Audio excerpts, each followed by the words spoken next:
Jason Voorhees Scares a Girl Scout Troop by Bugverde. I've lurked here for quite some time, and upon reflection, remembered something had happened to me when I was about 8, and obviously a Girl Scout. So this is about 1986, and Friday the 13th Part 6 has been released. My parents were never big on monitoring what I watched as a child, so I'd seen all of these movies to this point. I knew the noise and big bloody axes as staples. My scout troop is on an overnight retreat at some rec hall. I think it was attached to a church. My mom was a troop leader, and several other adults were there as chaperones. All us girls had fun that night, eating pizza and doing hair, trading charms from our Cracker Jack necklaces and such.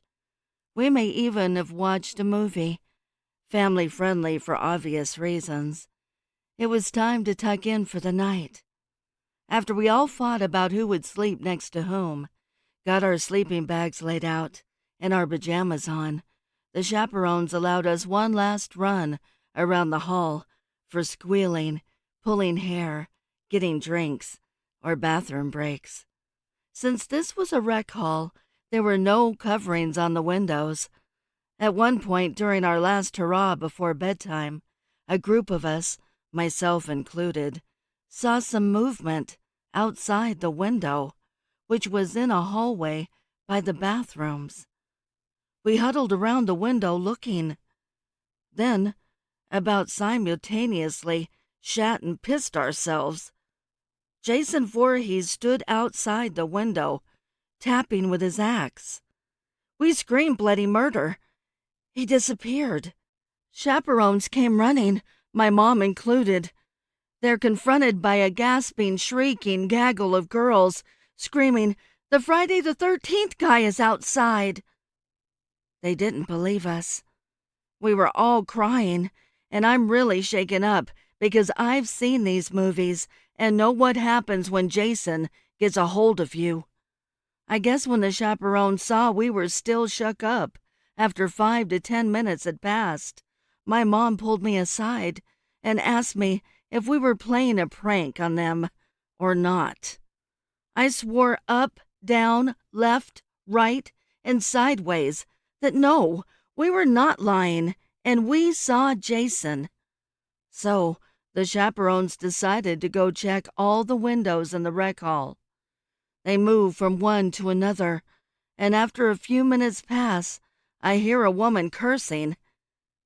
Jason was standing outside the window she was looking out. By then, adults and children are thoroughly scared shitless. Us kids think real-life Jason is outside, waiting to get his hands on us Girl Scouts. And the adults know that there's some pervert creeper outside dressed in a Jason Voorhees costume with an axe. We never found out if it was real or rubber. Who has been spying on little girls for an unknown length of time.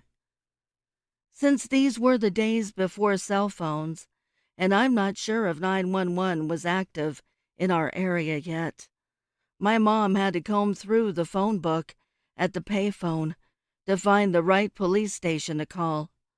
She called. They sent someone out, but I guess Jason ran off at some point after an adult saw him. The officer searched the perimeter of the church, looked around the outside of the rec hall, and did confirm that there were footprints in the dirt at the rec hall windows. Each window had a little bush and paving stones making a little horseshoe, so footprints would be easily seen in the dirt there. We never had another overnight retreat after that, and I hung up my Girl Scout uniform. I have no idea if they ever caught that pervert creeper. I'm guessing not, since I never heard anything more about it from my mom. Have also never watched any Friday the 13th movies since that day.